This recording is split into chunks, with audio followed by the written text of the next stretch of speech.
ஸ்டீல்தனிடம் ஆய்பவான் அனைவருக்கும் வணக்கம். இப்போ நான் படிச்சு தரத நன்றாக நினைவில் வைத்துக் கொள்ளுங்க. இப்போ நான் உங்களுக்கு ஒரு வினைச்சொல் என்ன தெரியுமா, ஒரே ஒரு வினைச்சொல் நான் இங்க தர போறேன். கா ந வா என்ன இருக்கு, கனவா என்று இருக்குது.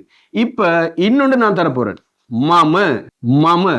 சரியா, கனவான்னு ஒன்று இருக்குது, மமன்னு ஒன்று இருக்குது.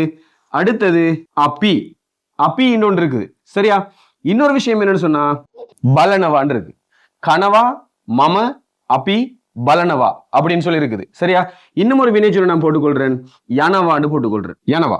இப்ப கனவான்னு சொன்னா சாப்பிடப்படுகிறதுன்னு அர்த்தம். சரியா, இப்ப உதாரணமா இந்த கனவாவை நான் உங்களுக்கு இப்படி எழுதி காட்டுறேன், விளங்கிட்டா? கா ந வா.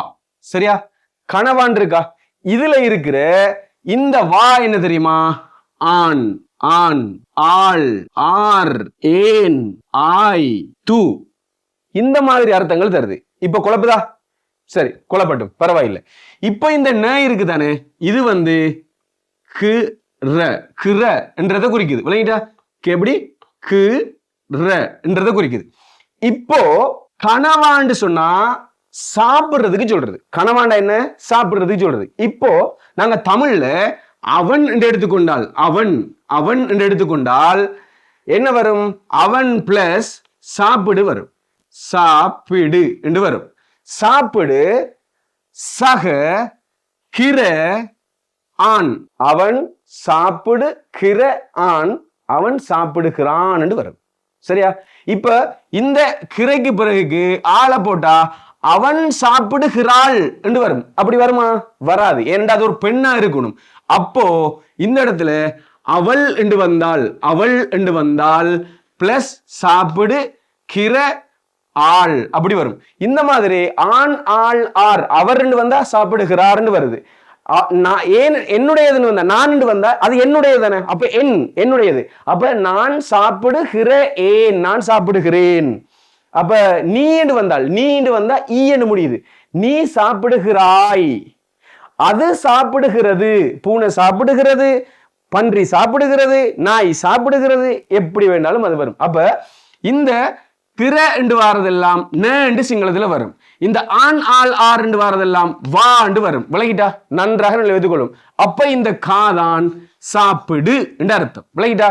அப்ப சாப்பிடுகிற என்று சொல்லும் போது கணன்னு வந்துடணும். ஏன்னா கிர வந்தால் ந வரணும். விளங்கிட்டா? சாப்பிடுகிற என்று சொல்லும் போது இந்த ந வரணும். இப்ப நீங்க சொல்லுங்க, இதுல நான் பலனவாண்டு எழுதியிருக்கிறேன். எப்படி? BA, இங்க பாருங்க, BA இருக்கா, LA பல பல பல ந வா. இப்ப இந்த வா தான் இங்க இருக்கிறது எல்லாம். சரியா, இந்த ந தான் இங்க இருக்கிற கிர. இப்ப இந்த பலன்றது பார்ன்னு அர்த்தம். அப்ப பார்க்கிற, இந்த ந வந்த கிர, அப்ப பலன என்று சொன்னா பார்க்கிற என்று அர்த்தம். பலன என்ன அர்த்தம்? பார்க்கிற என்று அர்த்தம். விளங்கிட்டா? பார்க்கிற. அப்ப இந்த வா போட்டா ஆண் ஆள் ஆர் ஏன் ஆய் து இந்த மாதிரி வந்துடும். சரியா, அப்போ இந்த ந மட்டும் வந்தால், இந்த வா வெட்டுப்பட்டால் இது வராது, இது வரவே வராது. அப்ப பலன என்று சொன்னா பாக்குற என்று அர்த்தம். பாக்குற போது, விளங்கிட்டா? பாக்குற போது என்று சொல்றேன் தானே, அந்த மாதிரி சொல்லுவோம். பாக்குற என்று வரும்போது பலன என்று வந்துடணும். விளங்கிட்டு தானே? சரி, இந்த இடத்துல பாருங்க, யா ந வா, யனவாண்டா போறதுக்கு சொல்றது. இங்க பாருங்க, யா ந வா. இப்ப கமெண்ட்ல சொல்லுங்க, இந்த வா என்னத்தை குறிக்குது, இந்த ஆண் ஆளை குறிக்குது, அப்படித்தானே? இந்த ந என்னத்தை குறிக்குது, கமெண்ட்ல போட்டு விடுங்க. அப்போ இப்ப யனவாண்டா போறது. சரியா, யனவாண்டா போறது. அப்ப போன்றதான் இங்க வருது, போ. இந்த யா வந்து போன்று குறிக்குது. இப்ப இந்த பல வந்து பார் பார், விளங்கிட்டா? பார்ன்னு சொன்னா பல என்று அர்த்தம். அப்ப பார்க்கிற வந்தால் பலன்னு என்று வருது. யா என்று சொன்னா போன்ற அர்த்தம், ந வந்தா கிர வந்துடும். யன என்று சொன்னா போகிற என்று அர்த்தம். விளங்கிட்டா? தெளிவா விளங்கிட்டா? யன என்று சொன்னா போகிற என்று அர்த்தம். சரி, அடுத்ததா இப்ப நாம இதெல்லாம் உங்களுக்கு விளங்கி இருக்கும் அப்படின்னு நினைக்கிறேன். இப்ப நான் உங்களுக்கு ஒரு விஷயத்தை விளங்கப்படுத்த போறேன். சரியா, ஒன்று கனவா. கனவா இருக்கு தானே, கனவாண்டா யாரோ ஒருத்தர் எடுத்துக்கொள்ளும். இப்ப மமன்னு சொன்னா என்னது, நான் அர்த்தம். மமண்ட என்ன அர்த்தம்? மம என்று சொன்ன என்ன அர்த்தம்? மம என்று சொன்னால் நான், மமண்டா நான் என்று அர்த்தம். சரியா, மமண்டா நான் என்று அர்த்தம். இப்போ மம கனவான்னு சொன்னா, இப்ப கனவான்னு சொன்னா சாப்பிடுறது தானே, இந்த ந வந்து கிரன்றது தானே குறிக்குது. இந்த வா வந்து யாரு வாராங்களோ அவருக்கு ஏற்ற மாதிரி வரும். அப்ப கா வந்து சாப்பிடு. அப்ப நான் மம சாப்பிடு, மம கா கிர ந கன சாப்பிடுகிற, ஏன் சாப்பிடுகிறேன், நான் சாப்பிடுகிறேன், மம கனவா. சரியா? மம கனவா, நான் சாப்பிடுகிறேன். இப்ப சிங்களத்துல DHA என்று ஒன்று இருக்குது. இது என்ன தெரியுமா? ஒரு கேள்வியை குறிக்கும். இப்ப உதாரணமா மாமாண்டு வந்தால் தமிழ்ல மாமாண்டு ஒன்று இருக்குது, நான் என்று ஒன்று இருக்குது. சரியா? நான் என்று வந்திருக்குது. இப்ப புத்தகம் என்று ஒன்று வந்திருக்குது. உதாரணத்துக்கு நான் சொல்றேன். சரியா? புத்தகம் இப்படி வந்திருக்குது. இந்த புத்தகத்துக்கு சிங்களத்துல சொல்றது போத்த. என்னது? புத்தகத்துக்கு போத்த. நான் என்று சொல்றதுக்கு மம. மம நான். மாமா, மாமாக்கு மாமா என்றே வரும். அப்போ இந்த த வந்து தமிழ்ல ஆ என்ற அர்த்தம். எப்படி அர்த்தம்? ஆ என்ற அர்த்தம். இந்த தேய்க்கு அர்த்தம் என்ன? ஆ.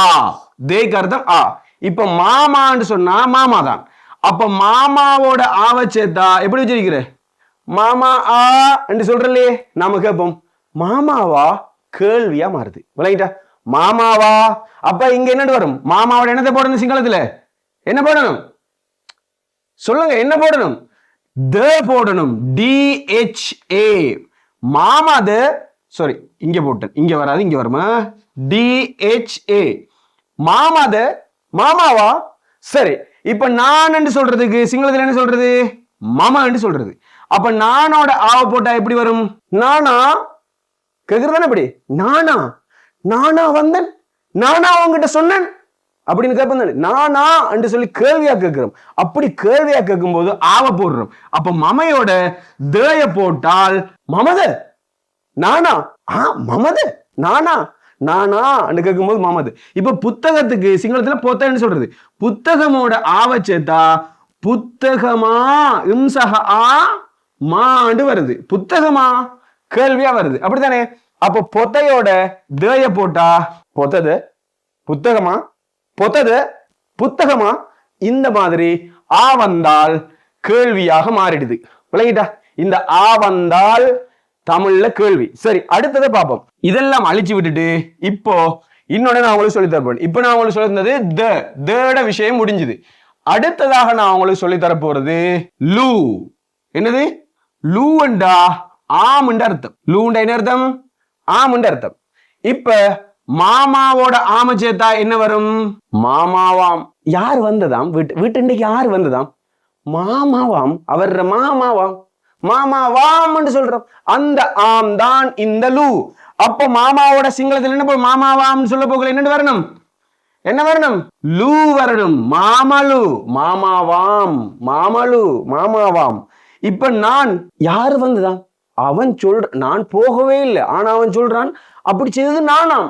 நானாம் என்று சொல்றோம். அப்ப நான் சக ஆம் நானாம் என்று வரும்போது என்ன வரணும்? மாமையோட என்ன வரணும்? என்ன வரணும்? என்ன வரணும்? லூ வரணும். மமலு. நானாம். புத்தகமாம் என்று சொல்லும் போது எப்படி வரணும்? புத்தகம். புத்தகத்துக்கு சிங்களத்துல போத்த. பொத்தையோட என்னத்தை போடணும்? லூவ போடணும். பொத்தலு. புத்தகமாம். புத்தகமாம். பொத்தலு. பொத்தத புத்தகமா. பொத்தலு புத்தகமாம். விளங்கிட்டா? இதை நன்றாக நிலை வைத்துக் கொள்ளணும். அடுத்ததா ஒரு விஷயத்தை நாங்க இதோட படிக்க போறோம். இப்ப லூ விளங்கிட்டா, உங்களுக்கு லூ விளங்கிச்சுன்னு சொன்னா கட்டாயமா நீங்க கமெண்ட்ல போட்டு தெரியுமா? இந்த த விளங்கினா த ஓகேன்னு போடணும். லூ விளங்கினா லூ ஓகேன்னு போடணும். அப்பதான் அடுத்த விஷயத்தை நான் உங்களுக்கு சொல்லி தரலாம். சரியா? சரி, அடுத்த ஒன்று பாப்போமா? அடுத்ததா நான் உங்களுக்கு சொல்லி தர போறது விஷயம் என்னன்னு சொன்னால் தமா. மா அர்த்தம். இப்போ மாமாவோட தமாவை போட்டா, மாமாவோட தமாவை போட்டா என்ன அர்த்தம்? மம தமா. இப்ப அப்படின்னு என்ன வரும்? மாமா. சாரி, மாமாவோட தமாவை போட்டா என்ன வரும்? மாமா தமாண்டு சிங்களத்துல உச்சரிக்கப்படும். அப்படித்தானே? அப்ப தானை போட்டு மாமாவோட போட்டா என்ன வரும்? என்ன வரும்? எடுத்து மாமாதான். மாமாதான். மாமாதான் சொன்னார், நான் சொல்லல. மாமாதான் சொன்னார். மாமாதான். மாமா தமா. மாமா தமா. நான் தான் சொன்னேன், நான் தான் உன்னை கொள்ளுவேன், நான் தான் உனக்கு அடிப்பேன், நான் தான் உனக்கு எதிரி, நான் தான் உனக்கு ஏமன், நான் தான் தான் கேக்குதானே? அந்த தானுக்கு தமாவை போடுறோம். அப்ப மமதமா நான் தான். மமதமா நான் தான். மமதமா நான் தான். அப்ப புத்தகம் வரும்போது புத்தகம் தான் வரும். விளையாடா? புத்தகம் தான். நான் புத்தகம் தான் படித்தேன், பேப்பர் படிக்கல. நான் பத்திரிகை படிக்கல, புத்தகம் தான் படிச்சேன். நீ என்ன சொன்னாலும் நான் ஏற்றுக்கொள்ள மாட்டேன், நான் புத்தகம் தான் படிச்சேன். விளங்கிட்டா? அந்த தான் என்று சொல்றதுக்கு தமா என்று பயன்படுத்துறது. விளங்கிட்டா? இப்போ இந்த வினை சொற்கள் இருக்குதானே, அதோடையும் இதை போடலாம். இப்போ கனவா இருக்குதானே, கனவா, அம்மா கனவா, அம்மா சாப்பிடுறாங்க, அம்மா கனவாது, அம்மா சாப்பிடுறாங்களா, அம்மா சாப்பிடுறாங்களா, கேள்வி கேட்கிறோம். அப்படித்தானே? அம்மா சாப்பிடுறாங்களா, அம்மா சாப்பிடுறாங்க, அம்மா கனவா, அம்மா சாப்பிடுறாங்களா, அம்மா கனவாது, அம்மா கனவாது கேட்கலாம். விளங்கிட்டா? அப்போ இன்னும் ஒரு விஷயம் என்னது, மம கனவா, நான் சாப்பிடுகிறேன், மம கனவாது, நான் சாப்பிடுறேனா, நான் சாப்பிடுறேனா, நான் சாப்பிடுறேனா, நான் சாப்பிடுறேனா, நான் சாப்பிடுறேனா என்று கேட்கும்போது, இந்த என்று கேட்கும்போது மம கனவாது என்று கேள்வி வந்துடும். விளங்கிட்டா? அப்பி என்ற நாங்கள், அப்பி என்ற என்ன அர்த்தம், நாங்கள், அப்பித நாங்களா, அப்பித நாங்களா, அப்பிலு நாங்களாம், அப்பிலு நாங்களாம், அப்பிதாமா மொகத நாங்க தான். இப்ப என்ன, அப்பிதாமா நாங்க தான், நாங்க தான் என்று சொல்லும் போது தமான்றது வந்திருக்குது. இந்த மாதிரி இன்னும் சில விஷயங்கள் இருக்குது. அந்த விஷயங்களை எடுத்துக்கொண்டு மிக விரைவில் நான் உங்களை சந்திக்கிறேன். இது பாடம் எத்தனை, பாடம், இதை அழிக்க மாட்டேன் சரியா, பாடம் 1 முதலாவது பாடத்துக்கு நீங்க வந்திருக்கிறீங்க. இந்த முதலாவது பாடத்துக்கு நம்மட கிளாஸ்ல, விளங்கிட்டா, நம்மட கிளாஸ்ல சேர்ந்து படிச்ச ஒரு ஸ்டூடெண்ட் வெளிநாட்டில இருந்து இந்த வீடியோக்கு ஸ்பான்சர் பண்ணிருக்கிறாங்க. இத மாதிரி இன்னும் சில வீடியோக்களுக்கும் அவங்க ஸ்பான்சர் பண்ணிருக்கிறாங்க. எனவே அவங்களுடைய ஸ்பான்சர் மூலமாகத்தான் இந்த வீடியோ செய்கிறேன். இதன் மூலமாக நீங்க நிறைய விஷயங்கள் படிச்சிருப்பீங்க. இதனுடைய அடுத்த தொடர், இந்த 2வது தொடர் அடுத்த நாள் உங்களுக்கு கட்டாயமா கிடைக்கும். இந்த வீடியோ உங்களுக்கு என்னென்ன விஷயங்கள்ல படிச்சு கொண்டீங்க அப்படின்றத கட்டாயமா தெரியப்படுத்துங்க.